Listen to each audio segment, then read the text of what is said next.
Pemirsa, rencana merevisi tata tertib tatib sekolah di Kabupaten Badung terus berproses di Dinas Pendidikan Kepemudaan dan Olahraga setempat. Rencananya, tatib sekolah akan merujuk pada Undang-Undang Perlindungan Anak.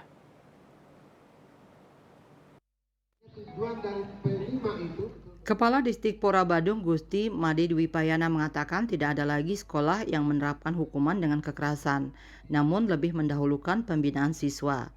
Tatib akan lebih bersahabat dengan siswa, mengacu pada Undang-Undang Perlindungan Anak. Tatib yang akan berlaku di seluruh sekolah, khususnya sekolah dasar dan sekolah menengah pertama, akan mengedepankan pembinaan dan pendidikan karakter, sehingga guru dilarang melakukan kekerasan.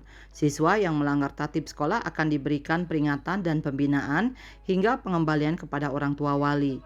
Pihaknya berharap siswa maupun orang tua siswa memanfaatkan layanan pengaduan di sekolah, tidak menumpahkan unek-unek di media sosial sehingga apa yang menjadi permasalahan tidak bias. Bali Post melaporkan.